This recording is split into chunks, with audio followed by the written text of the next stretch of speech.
Hello, everyone, and welcome to the Women in Leadership Talk podcast. Wow, today we've got a conversation. Many of you are going to want to stay till the very end to hear what we're talking about. We're going to be talking about this hidden crisis that's reshaping women's careers, where leaders are becoming the caregivers. Think about this. You're leading hundreds of people, but nobody told you that one day you're going to have to care for your mom, your dad, your brother, your aunt, your uncle, whoever. Like, the list could be endless. So I want you to think about when high achieving women become caregivers for aging parents, relatives of any kind profound. And largely, it's invisible. You don't even see it. You don't know what's happening. So today we're going to discover why this is one of the fastest growing leadership challenges of our time, and how tools like the Lane app are helping women, men, individuals navigate it without losing themselves in the process. So today I want to welcome Janice Goldmintz. She's an expert in dealing with caregiving and especially with helping women leaders navigate these challenges. Janice, welcome to the show. Thank you so much for being here. I am so excited, Vicki. Thank you for having me. This is a discussion that I think needs to be brought out into the light, and I'm so happy that we're going to get to do that today. Me too. I've been super excited. And, we had a little preamble before we started the show today, and so much richness, so much just stuff that comes out of our lived experiences. And so I'm excited for us to get into this. But before we do, maybe just give a little insight to those listening as to what's led you on this path of supporting those that are caregivers. So I have to say, it probably started with my grandmother. My grandmother was in a long-term care facility. And at that time, this is many, many, many years ago, people were warehoused. I mean, you just saw them sitting around the nurse's desk in wheelchairs, not engaged in life. And I was probably about 16 years old, and I thought to myself, this is not going to happen to my parents. I'm not going to do that. The thing that's very interesting is that I've still gone to this particular long-term care not that many years ago, and it hasn't really changed. And that for me is scary, is that the mentality and the idea of how to take care of our older adults hasn't changed. I had the immense luck to end up working with a geriatrician in the US, in Buffalo, who just was the most amazing resource for his patients. I wasn't there in this capacity. I was there actually helping him to put on health fairs. And I became so interested in it that I went back to school to get a degree in gerontology, which is the study of aging. And in the middle of that, or as I was completing, my own parents were starting to get older.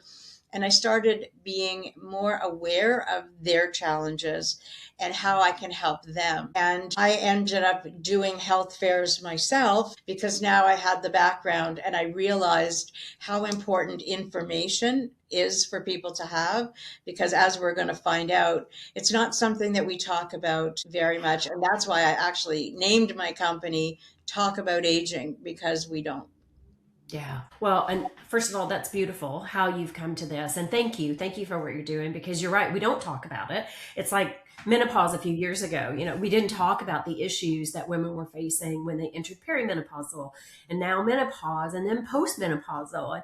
And now some of us are in sandwich generation. Some of us are in that caregiving zone in life. And these are invisible turning points for us. And so I'd love to hear from you. Women often will say that there's this moment. It could be a phone call. It can be a diagnosis, a parent falls, lots of different situations, but that's where everything starts to shift. Yeah. And so let's talk about that moment and what it looks like, and why are so many leaders completely unprepared for when that eventuality happens. So the truth is, because we don't prepare, we don't talk, we don't think, oh, this could happen, so that we prepare in any way. And so that phone call comes and you are just gutted. What am I going to do? I have a meeting in half an hour. What am I supposed to do? Get up and run. How do I handle this?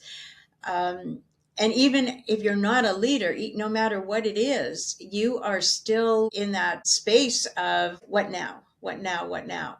And it's hard. It is hard because we don't prepare. And as somebody who's a career woman who's used to being able to navigate situations as they come across, usually you have some preparation, you have some idea of the things that might happen, but this just comes out of left field. Yeah. Yeah, it truly does. I mean, I remember when I got the diagnosis for my mom who has dementia. It was like, oh my gosh, how am I going to manage this? She lives in a different country and I'm her primary caregiver. And so how do I set her up and protect her, because I'm not going to move back to that country. And so it's like, how do I make sure she doesn't harm herself? And so all these things go through your mind, and you're constantly, it's like when you have your babies, right? You're on high alert all the time and you hear every little noise. And now that's happening as our parents are aging and we're trying to navigate the best possible care. And something you said too about, the long-term care facilities, like that, some people are good with that and some people are happy to go into it. And then you have others like my mother who is like, no way, I want to be in my home. And so you as the caregiver are trying to honor that as best you can. And so it is a real emotional tug of war that goes on. For sure. For sure. And the other thing is, if you aren't aware of what your parent or loved one wants, and you are now faced with, I have to make a decision. What do I do? I don't, exactly as your mom said, I don't want to do that. Well, so now what? What options does that leave me? I want to honor what my loved one wants. On the other hand, there are safety issues, care issues, cost issues. There's so many things that start coming into the picture that if you haven't talked about it, it can be very overwhelming. So yeah, it's very challenging. Or there's cultural differences. Some cultures are fine with having somebody go to a care facility and others are not. So there's all of these things that go into those snap decisions that you feel you need to make, but there's been no preparation for it. So it can be very daunting. Yeah, absolutely. Absolutely. I mean, I know I have felt it over the course of the last year, and especially when you have a parent who's high thriving.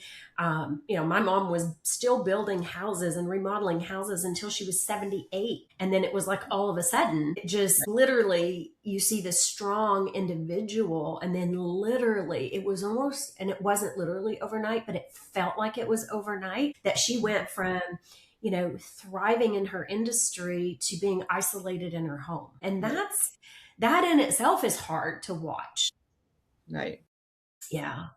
It is. And sometimes it is very, spur of the moment. Somebody has a fall, somebody has a stroke, and there is no preparation. They go from totally able to care for themselves to unable to care for themselves. Again, if you don't have preparation, if you don't know what's out there, you don't know what your options are, you are faced with something that can just throw you for a loop. And especially for a career woman who is now trying to figure out, I should be competent. I'm a competent person. I can care for 100 people. How come I can't care for my parent? Mm-hmm. It's a very different scenario. I love that it weighs on your mind. How come I can't do this? Yeah. Well, and I love that you just shared that, because I remember actually saying those almost exact words. I was like, I am a highly competent woman. Why am I having such difficulty navigating all of this? And, it is just that additional responsibility that comes on you. And, one of the things that, I know you work with a lot of high achieving women in particular. And yet many of them describe this relentless, shapeless guilt, the guilt that takes over for not being at work, for not being there for the 100 employees that you have. Like, how do you navigate that internal dialogue that's happening about, oh my gosh, why can't I do all of this and do all of it like Superwoman would do? For sure. So part of it is being a woman. that pressure on us to be and do everything. Women are notoriously the caregivers. And even if it's your husband's parent, then it's the daughter-in-law. It's not necessarily their child, their son, that will do the caregiving. It's just a socialized thing that we take on. And in that, especially if you've been a mother and well, I have to take care of my kids. I got to take care of my husband. Now I have to take care of my parents. I got to take care of my work life. How come I can't put all the balls in the air and none of them come crashing down? And if one does, then I feel like I'm not fulfilling my duty, my job in that area because that fell down. It is challenging, and it's a mindset shift that has to happen where you just think, okay, I have certain abilities. I can do certain things. I can't do everything. What resources can I bring in? It doesn't have to be me. As long as I'll say all the boxes are ticked, that's all you need. It doesn't have to necessarily be us, but we think it does. And so a lot of caring for your aging parents is going to require that those ideas of what it means to be successful everywhere may need to change, because otherwise you will burn out. You will have your own health issues start to bubble up. And then it makes it even harder and harder for you to deal with what it is. And it's not easy. And again, I always suggest help wherever that is, whether it's, bringing in outside help, if it's bringing in other family members, friends, faith community, your doctors, whatever that is. We can't do it alone, but we feel guilty, and it's very real and normal, and it's just a mindset shift. Yeah. Well, and that's such an important comment that you're making, because it is a mindset shift, 100%. Not easy to do, not easy, Right. because that guilt is very real. And I think especially when you're the daughter, right? Because, a daughter's your daughter all your life, a son's your son till he takes his wife. And Exactly. so it very much falls on us disproportionately. Before we actually started the conversation today, you and I were having a sidebar discussion about how sometimes other family members might not step in. They might Right. not be that support. And how do you start to navigate that? Because resentment creeps in when you feel like, why am I the only one that's doing the bulk of the care? Right. So, the sooner you can do these things, the better. But at least if you start. So if you have, I'll say, a family conference, everybody sits down together. And the first thing that you do is you look at the goal for the family overall, whether it's in-home care, whether it's whatever that might be. I can handle the medical. Can you handle the financial? Can you handle the residential? Whatever that might be, so that you have goals together. You know what your strengths are.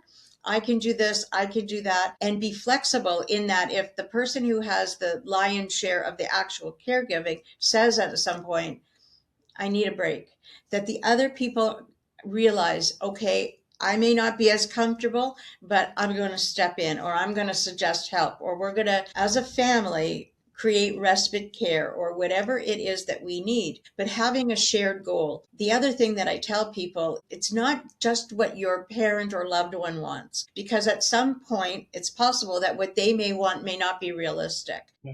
And you have to be able to say, I know you would love to live at home forever. My mother used to say, you'll take me out of here in a pine box.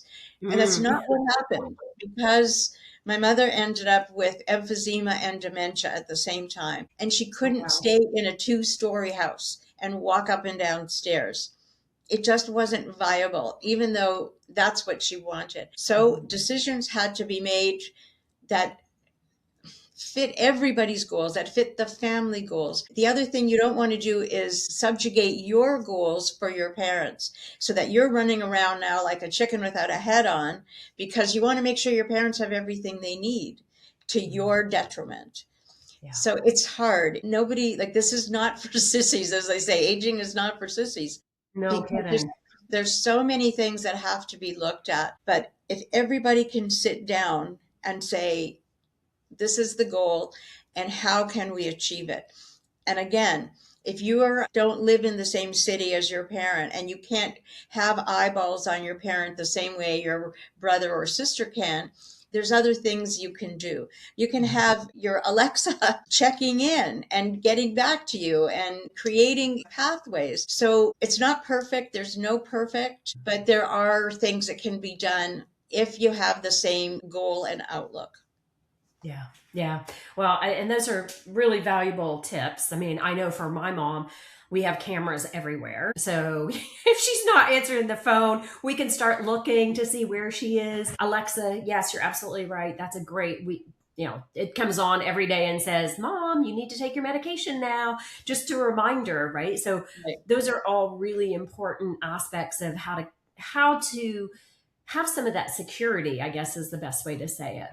Right. And it's not easy. It's not. No, it's not. So, Janice, let's talk a little bit about, when high performance actually becomes a liability. So, a lot of high achieving women don't want to ask for help. Guilty, guilty. The mindset is, I can handle it. I can do it. I don't need help. Because again, in your work situation, or even when you're maybe raising your children, you have had time to create systems and pathways to say, all right, if X happens, I know the best thing to do is Y, or I can tweak my Y because it's a system. I know what to do. Your parents are out in left field.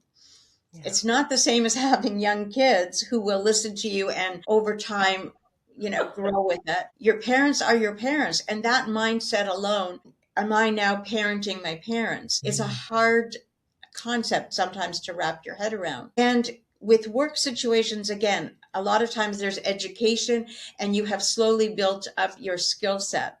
Your parents, nobody trains you to take care of your parents. So you feel, I'm highly competent in my work life. Here's this thing that I should be able to do. I don't want to say I don't know what I'm doing. I don't want it to appear that I'm not fully able to do this on my own. But the truth is, they're two separate things. Caring for your parents is something that needs to be done in tandem with other people. You're never going to be able to do it all on your own because you will burn out or have your own illnesses, as I said earlier, start to happen. So it's a hard mind shift. But again, all of these things that we think we should, we should on ourselves all the time. Yeah, we And do. sometimes, we have to understand that it's not all about me, me, me, me, me. It's about, again, that end goal. How can I best provide and make it work everywhere? Sometimes the balls are going to fall. They just are. It's true. It's true. So you made me think of a funny story that happened just recently where I had been interviewing for additional care for my mom. And she kept comparing everyone to the one woman she has who she adores. And I was really having a tough time because she kept rejecting everyone that I brought in, right? Yeah. And so finally we did settle on this one woman, and she's amazing. She is so lovely. And she went to see my mom last week, and my mom kept trying to pay her. And so the caregiver said to her, she goes, no, your daughter's already taken care of this. Like, it's all good. It's taken care of. And my mom looks at her and she goes, yeah, she thinks she's the boss. She goes, but I'm still the boss. So to your point, right? And this caregiver told me this, and I said, yeah, she needs to believe she still is the boss in some capacity, right? And so it is that tug of war, because when you're a high performer, you're used to getting things done. And to your point, when it's your team, there's that, that respect and that hierarchy of, yeah, she's the boss. So ultimately I got to get this done. Where your parent is like, I'm still the parent regardless. That's right. And so you're walking a tightrope a little bit in how to have those conversations, honor and respect their wishes, but still continue to move forward and make sure that they're in the best of care and they're not in harm's way. And there's two things that just kind of brought up for me. I remember taking my mom to the doctor, And because my background is in gerontology, I have a lot of information, and I worked with a doctor and had all the right questions. And so when the doctor answered, the doctor talked to me. Mm-hmm. My mother said, "Excuse me, I'm the patient. Yeah. I'm still Please here. talk to me.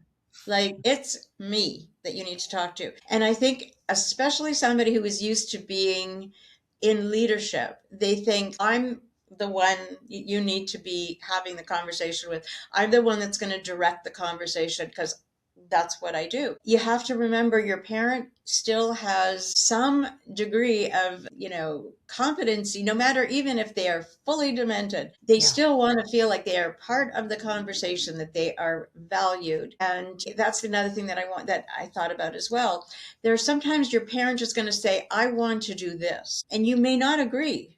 But the truth is, if they have competence, they're going to do things you don't agree with. And that's their prerogative. They have that ability to say, no, that's not what I want. No, I don't want that person.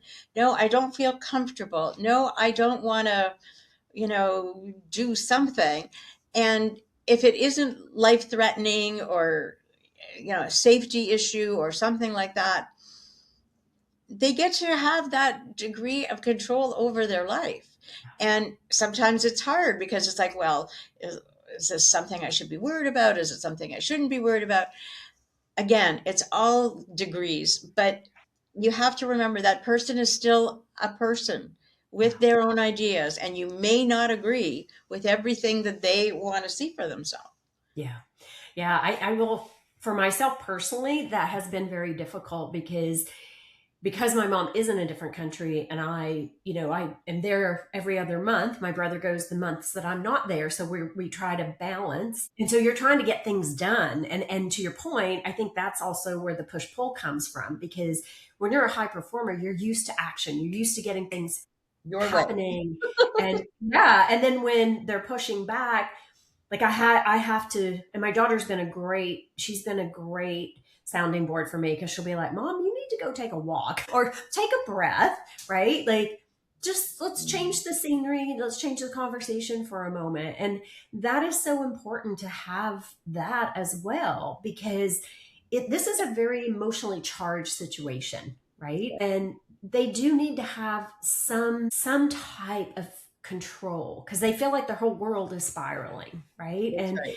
and I think especially as we get older, we start to look at what's our time left, right? And so there's all of these things. You've got the diseases, one, if it, in my mom's case, it's dementia, but there's all these other factors that are playing and swirling through their minds, through your mind. And so that where that comes for me is like, how do you start to emotionally not separate, but give yourself that lifeline, right? Because it is so emotionally charged.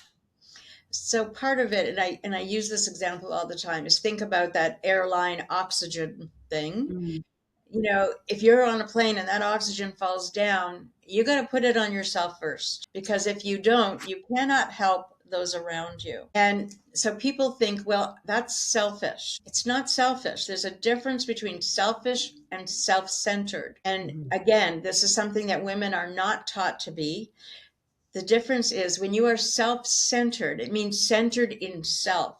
It means that you are making sure that you are as capable in whatever it is you're doing as you can be. And sometimes that means, hey, I need to take a step away. I need to learn more. I need to, have a break. All of these things so that I can be a better me, and I can help my family or my parents or whatever to a higher degree. A lot of this is mindset, and it's pushing back on the norms that we've been taught. It is changing. I mean, I have this conversation with my kids all the time, and even now my grandkids, because they're older, and they certainly are watching what their parents are doing. And that's another really big thing, is your kids are watching how you care for your parents.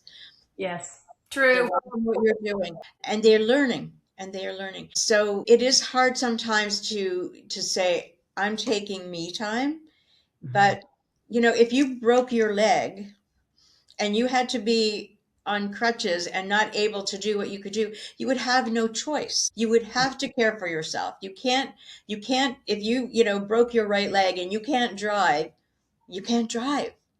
It's a Mhm. reality. And this is a reality. The thought that I have to do everything all the time for everyone doesn't work. And it's a shift. But Yeah. and you have to have people around who will support you. And Yeah. sometimes you don't. Sometimes you are the only child. Sometimes you don't have within your family, and you have to find outreach wherever that is. Or sometimes to say, you know what, I'm going to find respite care for my parent. I need to go away for 3 days Yeah. and Yeah. just do it.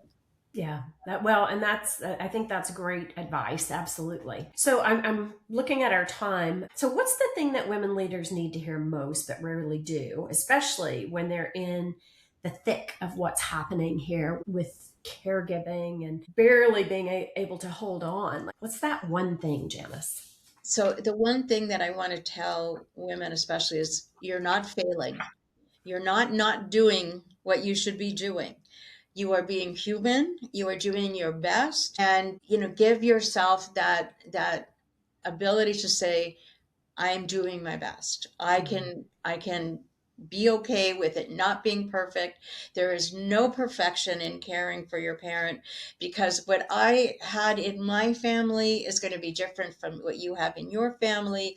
Somebody that has dementia, it's not the same. And somebody will say, well, this is what worked with my parent. Certainly try things, but realize you're going to be trying lots of things, and some things are going to work well and some things are not, and you just do your best. And in the work situation, the issue with that is that companies are not at the point yet where they recognize that caregiving is sneaking into the lives of their leaders. Because I've talked to so many people who are in HR who've said, that's not happening in my company. And the truth is, it is happening. Of You course. just don't know it.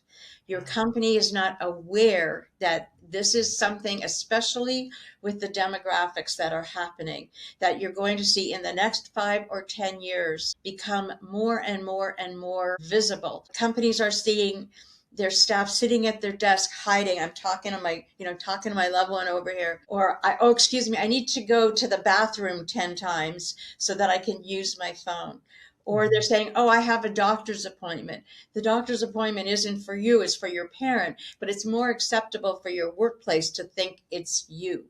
Mhm. Yeah. You know, Workplaces do their best. They have their EAP, they have their employee assistants. But if you're going to the EAP, it means you are already stressed out, you are already overwhelmed, that you hadn't had the time to figure out, how can I make this really work in my life? But I think you're going to see a shift. I think companies are going to have to start to be more aware. I just read a statistic in the UK: 600 people a day quit their job because they cannot balance caregiving and working. That's a huge number of people. Yeah. In the That's US, massive. it's billions of dollars that are lost in productivity because people are either away, or they're sitting at their desk and they're not fully present, or Mhm. they have their own health issues and they end up having to go on their own disability or or care away from their workplace. So this is something that companies are going to start to see, and I'm hoping that my kind of information, I see a lot of articles now coming out that are beginning to talk about it. I just found something about 4 states in the US that have government assistance for caregivers. So Mhm. even the government is realizing the workplace is not necessarily taking care. We're going to step in with some programs so that maybe we can keep people in their job and caring for their parents, because the unfortunate truth is caring for your parents is going to have an end at some point, and Yeah. you're going to go back to your career, Yeah. and you want to find the best way to do that. Yeah, no, I totally agree. So a few things there that, I think are really important call outs is when we first started the conversation, you were talking about have a plan, have a conversation. And that's a lot of what you do. You help people Yes. start plan. talking about it, creating your plan. So where can people reach you, Janice? Because I'm sure there's going to be questions because For we only sure. have so much time, but we weren't able to For cover everything. How can they sure. find you? So my website is talkaboutaging.com. I am on LinkedIn under my name, Janice Goldmintz. I am on Instagram under Aging Parent Journey. If you are going to visit your parents, I have a resource that's a family visit checklist, because there are things you may not know to look for. You may look around and go, everything seems to be fine. But even things simple as unopened mail or bills that say overdue, or you go in the fridge and the fridge is either empty or it's so full of food that you know that they can't eat it, and some food is actually starting to go bad. Look at their living space. Is it clean? Is it the way that it's normally been? Don't just look in the living room and the kitchen. Look in their bedroom, because sometimes people know they're having people come to visit. They'll make that clean. But I know of a case where somebody in their bedroom had black mold starting to go up the walls because Wow. they just were not aware. So there's Yeah. all of these things that we may not be aware of, and I'm happy to Mhm. send that resource to people. It's really important. The other resource that I have for people is the 25 documents that you need to have. And there are things such as powers of attorney, living wills, will, who's the lawyer, who's the accountant, where are the bank accounts, are there safety deposit boxes, all of these things, deeds Password. to the house, mortgages, Mhm. insurance, prepaid funeral arrangements. I will tell you, one of the things that I was very lucky is I had living wills for my mom. And as I said, my mom had emphysema, and she was in the hospital, and a doctor came to my dad and said, "Do you want to do not resuscitate?" And my father was like, "I don't know." And I said, "No, no, no. Here, this is what mom wants. You don't have to decide. She's made that decision for herself." And it made it so much easier for my dad and for the doctor, because honestly, what you don't want is that your healthcare professional who doesn't know your parent makes those decisions for you. Yeah, great point. Great point. Lived that with my own dad. He did not have a living will when he passed, but he had had a conversation with me like literally 2 days before he passed away. And he was like, I do not want to be on a respirator. I do not want to be on life support.